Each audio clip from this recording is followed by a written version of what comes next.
Welcome you all to this course.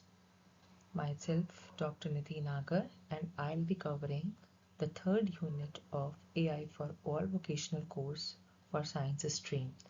This unit 3 particularly talks about machine learning for scientific applications.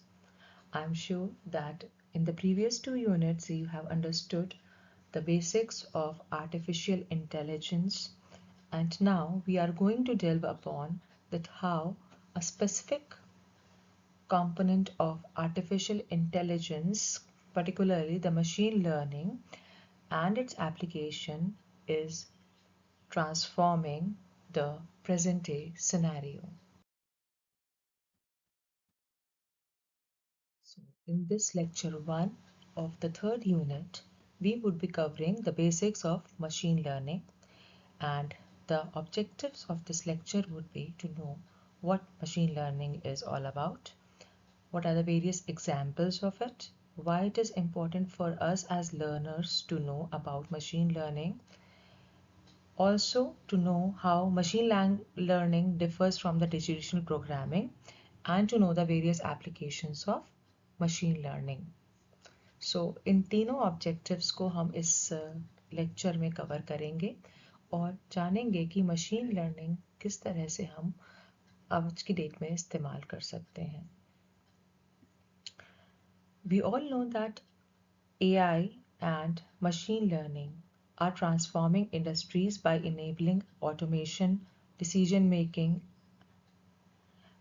और इसमें हम ये एक तरह से कह सकते हैं कि आर्टिफिशियल इंटेलिजेंस एक ब्रॉड फील्ड है, जबकि जो मशीन लर्निंग है उसका फोकस प्राइमरीली क्या रहता है, that how we can learn from the data. Now what is this slide showing all of us? The future is data driven, and data analytics is no longer a luxury but a necessity for informed decision making and achieving sustainable growth in all sectors. So I'm sure हम सब समझते हैं कि आज की जो emerging technologies हैं, particularly artificial intelligence, इसमें data analytics का जो role है वो बहुत important है, because now what is happening that we have quantum of information. हम एक ऐसी एज में रह रहे हैं जहाँ पे हमारे आसपास जो सब कुछ है वो किसी ना किसी डेटा सोर्स से जुड़ा हुआ है, और हमारी लाइफ का हर एक सिंगल मोमेंट डिजिटली रिकॉर्ड किया जा रहा है. फॉर एग्जाम्पल अगर हम कहना चाहें तो प्रेजेंटली हमारा जो इलेक्ट्रॉनिक वर्ल्ड है उसके पास बहुत टाइप्स ऑफ डेटा अवेलेबल है, जैसे कि इंटरनेट ऑफ थिंग्स IoT का डेटा, साइबर सिक्योरिटी का data, smart city data, business data, smartphone data, social media data, health data, and many other types of data which are available. Further, as we navigate in this VUCA word is the word we are living in today. It is like VUCA, volatile, यानी कि बहुत dynamic है, जो कि बार बार rapidly बदलता जा रहा है. Uncertain, you for uncertainty. So uncertain है क्योंकि हमें पता नहीं है कि नेक्स्ट मोमेंट क्या हो सकता है. अभी लास्ट रिसेंट ईयर्स में हमने एक ऐसी महामारी एपिडेमिक को फेस किया जो कभी भी हम नहीं सोच सकते थे कि वर्ल्ड में एक ऐसा दिन आएगा जहाँ पे the world will come to stand still. So we are living in a very uncertain environment because of the various issues. Then C stands for complexity. बहुत सारी interdynamics across ecosystems is happening, across countries is happening. So the nature of systems that we are witnessing today are very, very complex. And A for ambiguous. So ambiguous means confusing, not very clear. So we do not see कि आने वाले एक साल 2 साल में किस तरह का सिनेरियो इमर्ज होने वाला है. तो आज का जो प्रेजेंट डे सिनेरियो है वहाँ पे हमारे पास बहुत ज़्यादा डायनेमिक वॉलेटाइल इन्वायरमेंट है, जो कि अनसर्टेन है, कॉम्प्लेक्स है और एम्बिगुअस है. और इस सिनेरियो में जो चीज़ सबसे इम्पॉर्टेंट है वो है जो कि हम डेटा से इंसाइट्स ड्रॉ कर सकते हैं, जो उससे हम इंटेलिजेंस यूज़ कर सकते हैं, जो हम उससे रिलेटेड इंफॉर्मेशन को अपनी विजडम के रूप में यूज़ कर सकते हैं. So as you see in this next slide, the next slide says, in God we trust, all others must bring data. तो आज की डेट में अगर हम अपनी इंस्टिंक्ट्स की भी बात करें तो हमारी इंस्टिंक्ट्स भी कहाँ है, अपनी कहीं ना कहीं डेटा से ही ड्रिवन है. तो ऑब्वियसली हम सभी क्या करते हैं, जो हमारे एक्सपीरियंसेस हैं, नॉलेज है, इंफॉर्मेशन है, उन सब को अपना प्रोसेस करते हैं और वो हमारे फ्यूचर कोर्स को डिक्टेट करती है. लाइकवाइज जो ये प्लेथोरा ऑफ इंफॉर्मेशन जिसकी अभी मैंने बात करी, जो अलग अलग सोर्सेज से कैप्चर किया जा रहा है, ये सारा डेटा वो हम देखेंगे कि हम उसको समझ के उसमें से बेसिक इंफॉर्मेशन डिराइव करते हैं कि वो क्या है, कैसा है, किस तरीके का है, उसका बिहेवियर क्या है, और उसके बेसिस पे हम अपनी एक सिस्टम की अंडरस्टैंडिंग या नॉलेज डेवलप करते हैं कि हमारे अगल बगल के सिस्टम्स किस तरीके से वर्क कर रहे हैं. और उससे जो नॉलेज होती है वो हमारे एक्सपीरियंसेस में जब ऐड हो जाती है तो वो एक विजडम में कन्वर्ट हो जाती है. सो डेटा से हम एक तरह से एक इस्तेमाल करके विजडम ड्रॉ करना चाहते हैं, और इस विजडम का इस्तेमाल हम करना चाहते हैं बेटर डिसीजंस लेने के लिए, कामों की एफिशिएंसी को बढ़ाने के लिए, कस्टमर के एक्सपीरियंस को बिजनेस वर्ल्ड में अगर हम बात करें उसको इम्प्रोवाइज करने के लिए, और कंपटीशन के सिनेरियो में एक दूसरे से आउटशाइन करने के लिए. सो जितने तरह के डेटा की मैंने बात करी, वो डेटा हम अलग अलग एनालिटिकल टूल्स को यूज़ करके एनालाइज करके अलग अलग पर्पस से डिस्क्रिप्टिव यानी कि सिस्टम के बिहेवियर को एक्सप्लेन करते हुए, इंफॉर्मेशन लेते हुए, डायग्नोस्टिक यानी कि उसका जो असेसमेंट है वो हम ड्रॉ करते हैं कि किस तरह से वो बिहेव कर रहा है, प्रिडिक्टिव उसके बेसिस पे जो पैटर्न्स इनसाइट्स निकलती हैं उसके बारे में फ्यूचर से फोरकास्टिंग करना, एंड प्रिस्क्रिप्टिव यानी कि हम उसकी बेसिस पे स्ट्रैटेजीज और पॉलिसीज को फॉर्मुलेट करना. ये काम डिफरेंट एनालिटिकल टूल्स के माध्यम से करते हैं. At the same time it is very important to understand here is कि आज की डेट में जो डेटा है वो कई तरीके का है. It can be structured, it can be semi structured और अनस्ट्रक्चर्ड. और इसका क्या मतलब है, जब हम ये कहते हैं कि जो हमारे पास डिफरेंट टाइप ऑफ डेटा है वो डिफरेंट फॉर्म्स का है, तो यहाँ पे समझना ज़रूरी है कि जो डाटा आज की डेट में अवेलेबल है, जिसको कि हम इस विजडम को ड्रॉ करने के लिए इस्तेमाल करने जा रहे हैं, वो हमारे पास बहुत तरीकों से कैप्चर किया जा रहा है. इट कैन बी, जैसे कि हम लोग कह सकते हैं कि मेटा डाटा तो है ही है, इसके अलावा स्ट्रक्चर्ड डेटा है, जैसे कि एक डेटा मॉडल में एक स्टैंडर्ड ऑर्डर को फॉलो करता हुआ है, ऑर्गेनाइज्ड है. और हम इसको ऐसे कह सकते हैं कि रिलेशनल डेटाबेसेस में स्ट्रक्चर्ड डेटा ऑलरेडी हमारे पास स्टोर्ड है, जैसे कि टैबुलर फॉर्मेट में, जिसको कि एक एग्जांपल के तौर पे हम ऐसे ले सकते हैं कि जैसे names, dates, addresses, credit card numbers, stock information, geo locations, ये सारी क्या चीज़ें हैं, एक तरह का स्ट्रक्चर्ड डेटा है जो कि हम अपने अगल बगल देखते हैं और इस्तेमाल कर सकते हैं. दूसरा जो डेटा है that is unstructured. For example उसमें कोई प्री डिफाइंड फॉर्मेट या एक ऑर्गेनाइजेशन का ऑर्डर नहीं है, जिसमें कि क्या है, उसकी कैप्चरिंग भी बहुत वेरीड तरीके से हो रही है, the process is very different, and analysis is very very also difficult. For example, the various kinds of data which is captured through text, multimedia material, sensor से जो डेटा आ रहा है, ईमेल से, ब्लॉग की एंट्रीज से, वाइकीज से, word processing documents से, PDF file से, ऑडियो फाइल्स से, videos, images, presentations, web pages, अगर हम इन सब की बात करें तो ये एक तरह का कैसा है, अनस्ट्रक्चर्ड डेटा है. इसके बाद एक और तरह का डेटा है which is called semi structured data. Semi structured data किस तरह का है, जो कि किसी रिलेशनल डेटाबेस में स्टोर्ड नहीं है स्ट्रक्चर्ड डेटा की तरीके से, but at the same time it does have certain organizational properties that makes it easier to analyze. So in a way it is somewhere in between the structured and the semi-structured unstructured data which can be used, जैसे कि HTML, XML इस तरह के documents हैं, है ना, ये सबको हम कह सकते हैं these are the types of semi-structured data. And last but not the least is the metadata. Metadata क्या है? Data about data.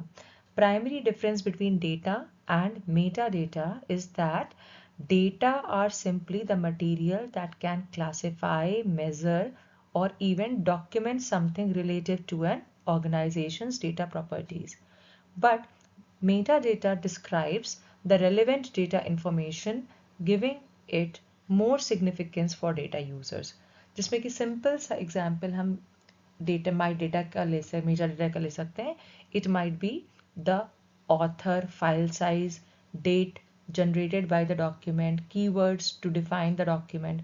तो डॉक्यूमेंट तो एक डेटा है ही, उसके साथ में जो जुड़ी हुई उसकी इंफॉर्मेशन है, उसके जो फीचर्स हैं, वो भी क्या है, हमारे लिए एक टाइप का डेटा है and it would be called Meta data. तो अब बात आती है कि हमारे पास अपने अगल बगल बहुत सारे तरह का डेटा अवेलेबल है और एट द सेम टाइम इस डेटा को हम विजडम ड्रॉ करने के लिए इस्तेमाल कर सकते हैं.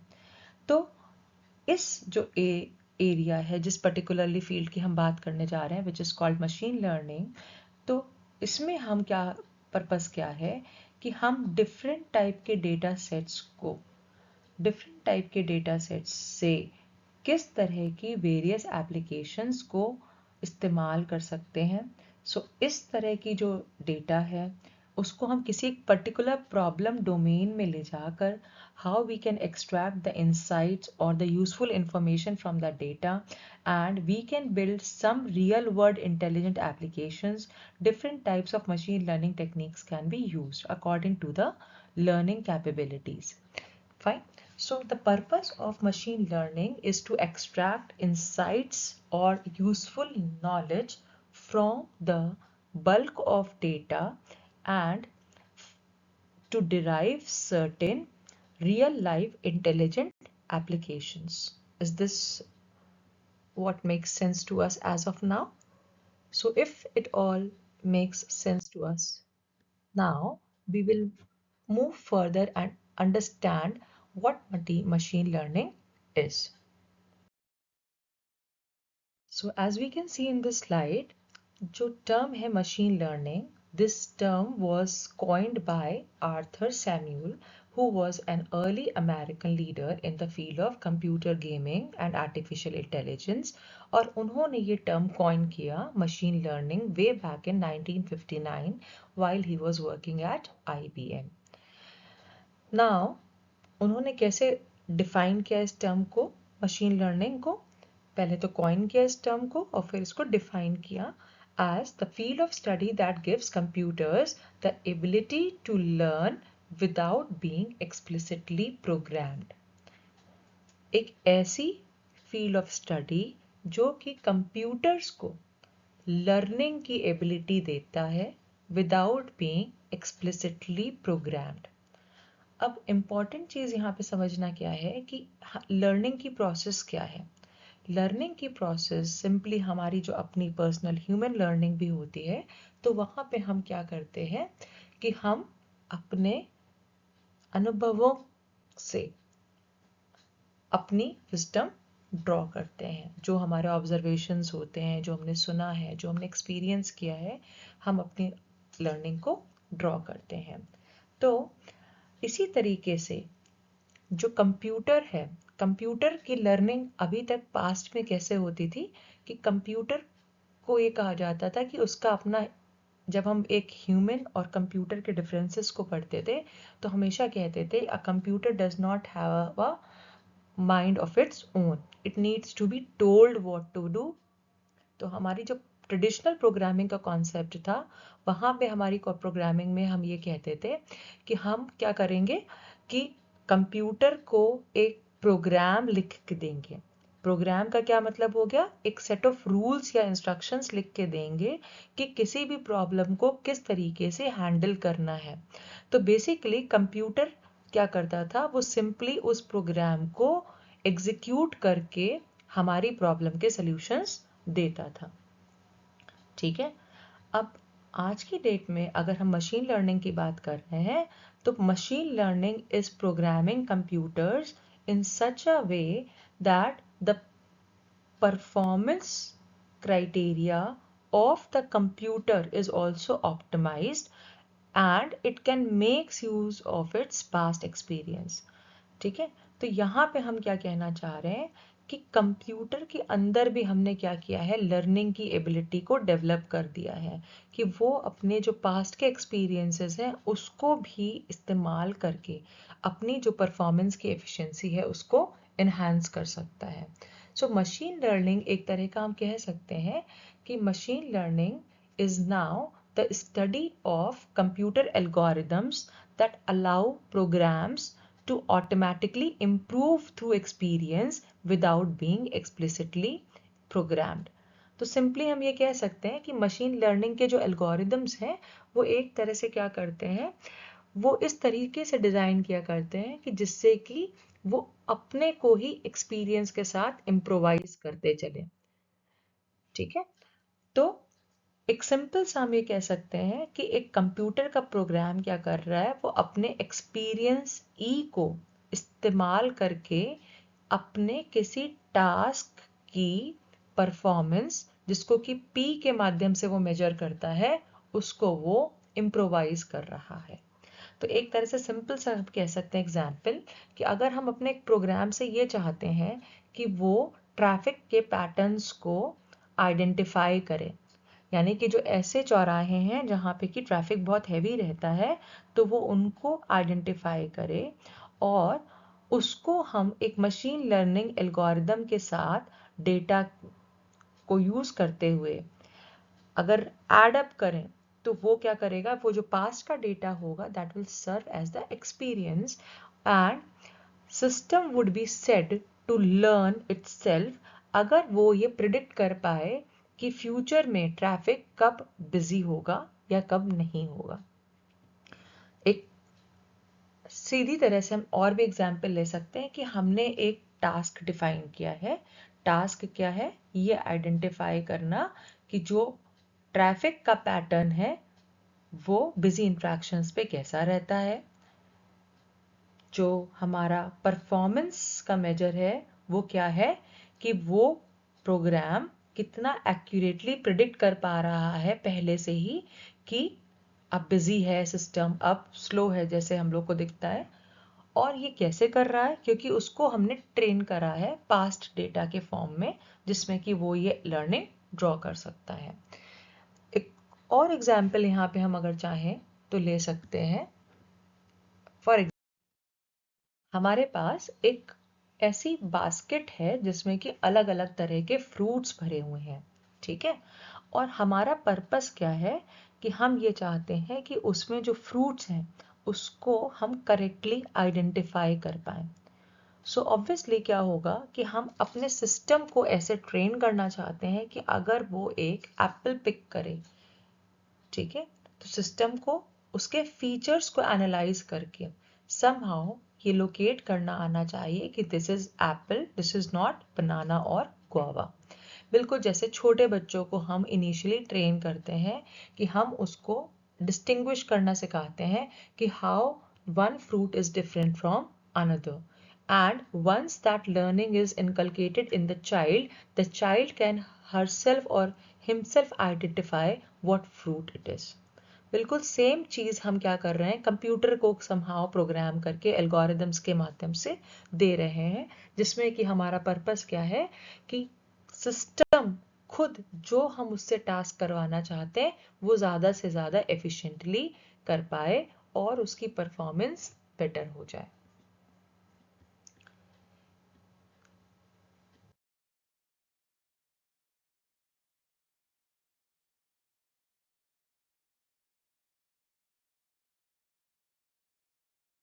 सामने लिखा हुआ है handwriting. So how I am able to identify this word handwriting because I am able to understand that the first letter is H, second is A, third is N and so on. So agenda is to understand कि मैं जो letters लिखे हुए हैं उनको recognize कर पाऊँ, उनको क्लासिफाई कर पाऊँ कि वो H हैं, कि T हैं, कि O हैं। और अगर ये टास्क मुझे असेस करना हो कि how I can do it better from the other person, तो परफॉर्मेंस कैसे मेजर हम करेंगे कि मैंने कितने वर्ड्स को करेक्टली आइडेंटिफाई किया और दूसरे इंडिविजुअल ने ये काम कितनी बेटर तरीके से किया, यानी कि उसके percentage of words correctly classified कितने हैं। तो जिसके भी percentage of words correctly classified ज़्यादा होंगे, इट मीन्स दैट पर्सन और इंडिविजुअल इज परफॉर्मिंग बेटर।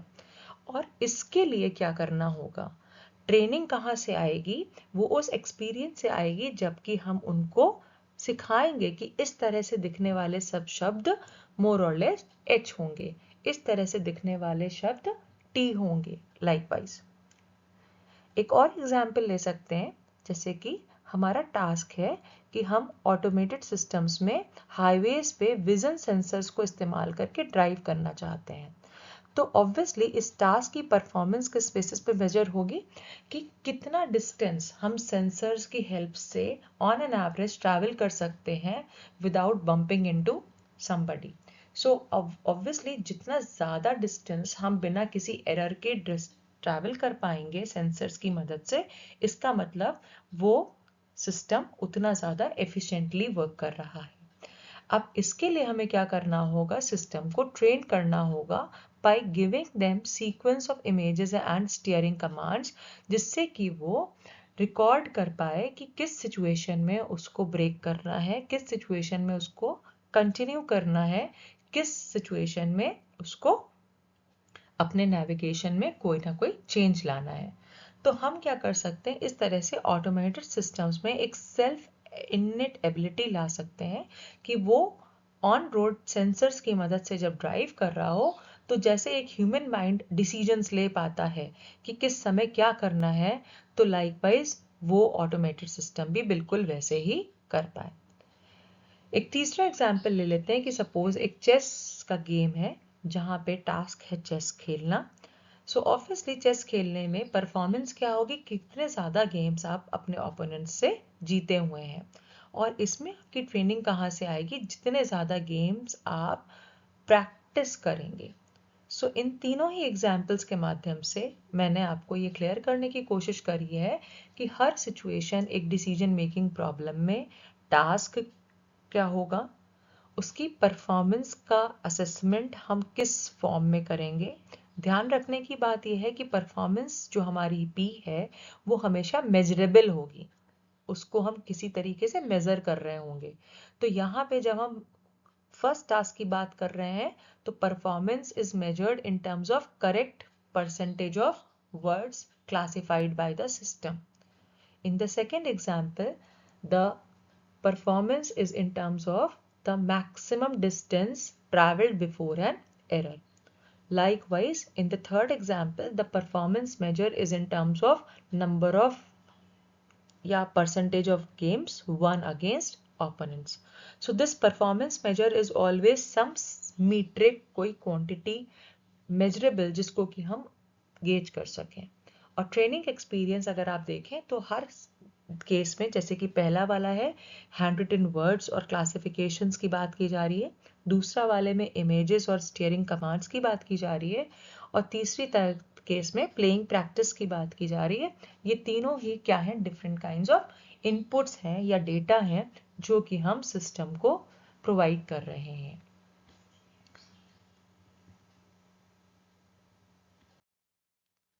अब हम अगर ये देखना चाहें कि हमारा जो मशीन लर्निंग है कॉन्सेप्ट, ठीक है, और जो ट्रेडिशनल प्रोग्रामिंग का कॉन्सेप्ट रहा है उसमें क्या अंतर है, तो इम्पॉर्टेंट यहाँ पे समझना क्या है, जो कन्वेंशनल या ट्रेडिशनल अप्रोच रही है, इसमें क्या कन्वेंशनल अप्रोच कहते थे कि जिसमें कि हम सिस्टम में एक we use to write programs, so this program was given as a input or feed to the system, and certain data is also given in the form of input, and computer used to process this together to give us the output. So in this approach the programmer must understand the problem. So यहाँ पे एक बड़ा important चीज़ था कि programmer को problem कितनी अच्छी तरीके से समझ में आती है, क्योंकि उसी की एफिशिएंसी के बेसिस पे वो प्रोग्राम को सही तरीके से एक्सप्रेस कर पाएगा. So in this approach, what was happening? The programmer must understand the problem, find a solution appropriate to the computer, because in order to write this program he has to write a solution in a language which is understood by the computers, and then implement the solution on the computer. So basically it is the efficiency of the programmer which is being tested by the computer by taking these inputs. तो इस programme को हम एक तरह से fix कर देते थे, इन रूल्स को फिक्स कर देते थे, और डिफरेंट इनपुट्स के लिए प्रोग्राम इनको प्रोसेस करता था और हमें एक आउटपुट जनरेट करके दे देता था. This approach is called deductive. इसमें क्या होता था, इसको डिडक्टिव अप्रोच कहेंगे, क्योंकि डिडक्टिव अप्रोच में क्या है, human deduces the solution from the problem formulation. तो ये जो प्रोग्राम है ये कंप्यूटर नहीं बना रहा था, ये ह्यूमन बना रहा था. Human was deducing the probable solution to the problem. But होता क्या है कि जो बायोलॉजी है, केमिस्ट्री है, बायोफिजिक्स है, मेडिसिन है, अदर लाइफ साइंस की फील्ड्स हैं, यहाँ पे जो ह्यूज अमाउंट ऑफ डेटा है उसको समझना, उसकी कॉम्प्लेक्सिटीज को समझना, जैसे कि अभी हमने शुरू में बात करी थी कि we are living in a VUCA world, so we have different kinds of data. So इन सारे डेटा को ह्यूमनली समझना बहुत ही लेबोरियस है, और उसकी इंटरप्रिटेशंस डिराइव करना भी चैलेंज है, because that can be subjective. So we all come from different understanding. So ऐसा हो सकता है that we all have different perspectives to derive the insights from the data. So again, a solution to the problem may be founded in terms of a machine which learns. तो machine learning approach में क्या करते हैं, जो कि programme या solution को derive करने का काम, this is also being done by the machine. In such a system, a machine processes the data. Machine processes the data, यानी कि इनपुट जो हमने उसको फीचर्स के फॉर्म में प्रोवाइड किया है, उसके अंदर जो स्ट्रक्चर्स हैं उसको वो एनालाइज करता है, उसको लर्न करता है. The knowledge about the extracted structure can be used to solve the problem at hand. So this approach is called inductive. Machine learning is about inductively solving problems by machines, that is computer. So researchers in machine learning construct algorithm that automatically improve a solution to a problem with more data. तो basically क्या है कि machine learning constantly क्या कर रही है, ये programme और रूल्स खुद डिराइव कर रही है. जितना ज़्यादा उसको नया डेटा मिलता जाता है, वो अपने को ही सेल्फ लर्न करके प्रोग्राम और रूल्स को रीराइट कर लेती है. तो बेसिकली क्या है, द क्वालिटी ऑफ सोल्यूशन क्या है, वो इंक्रीज करता जाता है जितना अमाउंट ऑफ डेटा हम उसको रियल लाइफ का देते जाते हैं, क्योंकि मशीन के अंदर अपनी सेल्फ लर्निंग की एबिलिटी डेवलप हो गई है.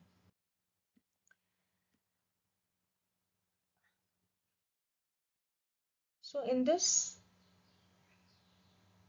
slide, I have tried to show you some types of machine learning problems.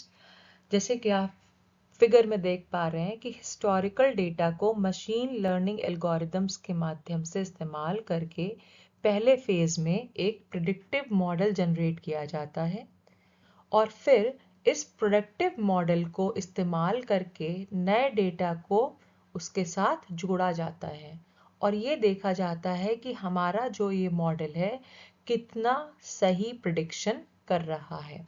तो एक example of machine learning problems का जिनका एम ये होता है कि जिसमें कि हम मॉडल की ट्रेनिंग करते हैं हिस्टोरिकल डेटा के साथ, और फिर मॉडल की टेस्टिंग करते हैं नए डेटा के साथ, और अपने प्रिडिक्शन आउटकम्स देते हैं. तो ये एक तरह की मशीन लर्निंग की प्रॉब्लम है. इसी तरह से हम मशीन लर्निंग के इश्यूज को अगर एग्जामिन करें, हम इनको अलग अलग पर्पसेस के लिए इस्तेमाल कर सकते हैं, जैसे कि क्लासिफिकेशन की प्रॉब्लम्स में।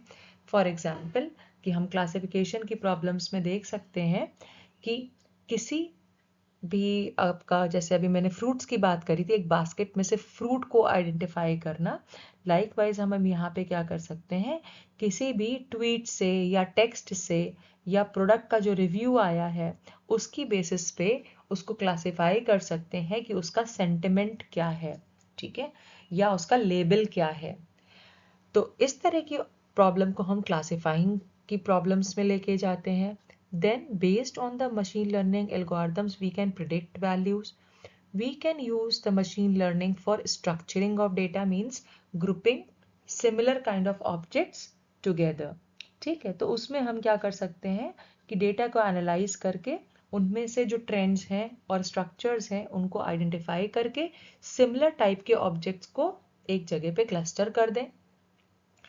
इन मॉडल्स का इस्तेमाल हम कर सकते हैं डेटा में से विजुलाइज करने के लिए किस तरह के ट्रेंड्स हैं, उस डेटा में से फिल्टर करके जो रेलेवेंट इंफॉर्मेशन है वो निकालने के लिए।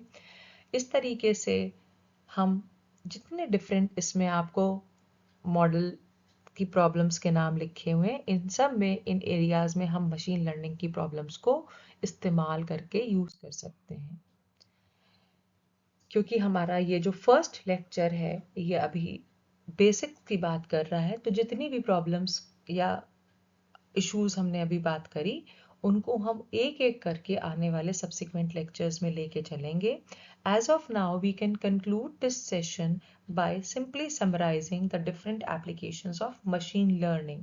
सो as you can see in this slide, अगर हम बिजनेस एप्लीकेशंस की बात करें तो रिटेल बिजनेस में मशीन लर्निंग को इस्तेमाल किया जा रहा है कंज्यूमर बिहेवियर को स्टडी करने के लिए, उनके पैटर्न्स को समझने के लिए, मार्केट एनालिसिस के लिए, टारगेट मार्केट्स लोकेट करके उनके रिस्पेक्ट में स्ट्रैटेजीज डिफाइन करने के लिए, रिस्क एनालिसिस के लिए, फोरकास्टिंग के लिए, कस्टमर्स को रिटेन करने के लिए क्या स्ट्रैटेजीज हों उनको आइडेंटिफाई करने के लिए, लॉयल्टी प्रोग्राम्स जज करने के लिए।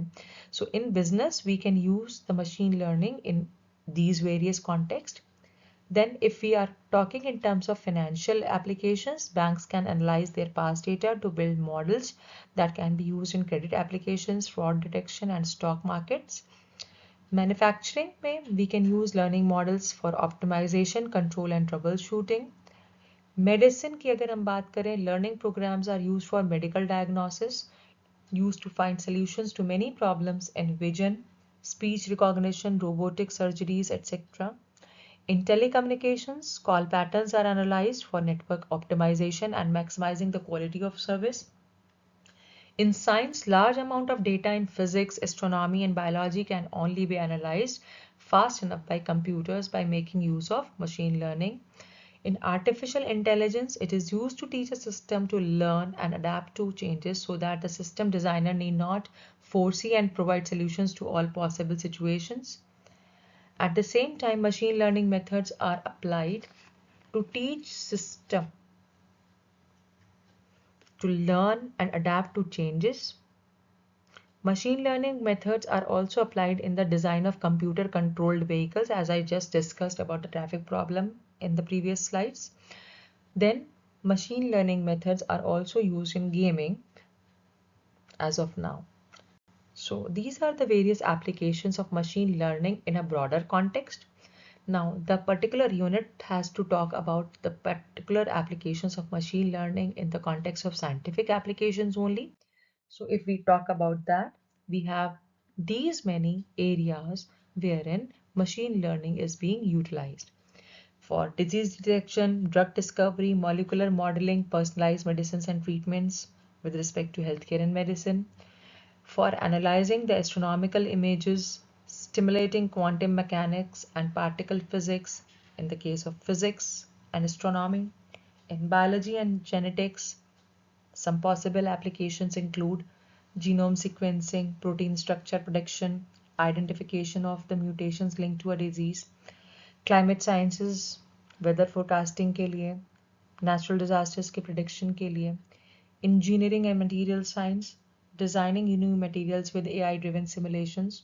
So all these are the various applications that can be used here, that can be used.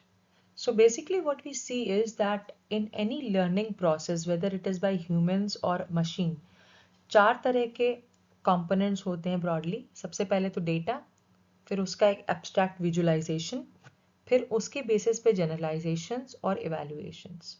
तो इसमें भी जब हम machine learning की बात कर रहे हैं तो basically हम इसी तरह से चारों जो components हैं इसको इस्तेमाल करते हैं, इसकी basis पे अपनी एक learning डेवलप करते हैं और उस लर्निंग को डिफरेंट रियल लाइफ की प्रॉब्लम्स को इस्तेमाल करने के लिए, समझने के लिए और हमारे मीनिंगफुल सॉल्यूशंस डिराइव करने के लिए इस्तेमाल करते हैं. जैसा कि हमने समझा कि मशीन लर्निंग के जो एल्गोरिदम्स हैं वो ह्यूमन एक्सपर्ट्स के ऊपर डिपेंड नहीं करते हैं लर्निंग के लिए, बल्कि वो रॉ डेटा को ही जो फॉर्म में है, चाहे वो टेक्स्ट के फॉर्म में हो, ईमेल्स के फॉर्म में हो, डॉक्यूमेंट्स के फॉर्म में हो, social media content, images, voice, videos के फॉर्म में हो, उसको खुद से प्रोसेस करता है. एक तरह से हम कह सकते हैं कि machine learning system is a truly learning system because it is not programmed to perform a task, but it is programmed to learn to perform the task. So उसको हम इसलिए नहीं डिज़ाइन कर रहे कि वो इस टास्क को जैसा हमने बताया वैसे ही अकम्प्लिश करे, रादर उसके अंदर हम एक इनेट लर्निंग की प्रोसेस इनकलकेट कर दे रहे हैं so that it can self learn and relearn also as with the new data set. Then one of the key difference between the traditional programming and the new machine learning approach is that जो पहले वाली approach थी it was rigorous mathematical approach, बल्कि machine learning के जो algorithms हैं they are more data intensive. So this is one important thing that we must remember while doing machine learning. Then I would also like to add here that in this lecture we have just covered the basics of machine learning scenario. We have tried to give you the basic overview of the issue, and in the subsequent slides and the lectures we would be covering each and every technique of machine learning in detail. अभी के लिए हम simply यही कह सकते हैं कि जो अभी हमने बहुत सारे टास्क की बात करी थी, जो प्रॉब्लम की सॉल्यूशंस की बात करी थी, उन सब में हम क्या कर रहे हैं, हम अलग अलग सिनेरियो में मशीन लर्निंग को इस्तेमाल कर रहे हैं. Machine learning itself, even though it is a part of AI, it itself is a very broad concept. And machine learning में भी जो algorithms हैं, we have different type of algorithms available. There are different type of techniques available. And for example, we can say we have supervised learning mechanisms, जहाँ पे हम classification की बात करते हैं, regression की बात करते हैं, modeling की. Then we have another unsupervised learning models wherein we are using clustering techniques, we are using association rules. Then we have semi-supervised methods where we are using classification rules again and clustering together. And then reinforcement learning is there. So जहाँ पे हम reward करते हैं या फिर penalties देते हैं. So we'll talk all about it in subsequent lectures to cover further. But important is to understand कि एज ऑफ नाउ कि हम इस लेक्चर के माध्यम से जो हमारे प्राइमरी ऑब्जेक्टिव्स थे, जिसमें कि हम बात कर रहे थे कि जो प्रेजेंट हमारी एज है, जब हम फोर्थ इंडस्ट्रियल रिवोल्यूशन 4IR और इंडस्ट्री वर्जन 4.0 की बात कर रहे हैं. सो डिजिटल वर्ल्ड में बहुत सारी वेल्थ है डेटा के फॉर्म में, और इस डेटा से इंटेलिजेंटली हम किस तरह से विजडम ड्रॉ कर सकते हैं, how we can use the insights to develop the corresponding smart and automated applications, we make use of machine learning. So various machine learning algorithms, supervised, unsupervised, semi-supervised, reinforcement learning exist in the area, but it is important to see that how we can enhance the intelligence and the capabilities of an application with respect to what we are doing. So these are the references that we have used in order to develop this content. I can share a separate list of references for you, adding more in the subsequent lectures. Thank you, everyone. If you have any queries and you want to connect with me on any issue that we have just discussed, you can mail me at this email ID which is written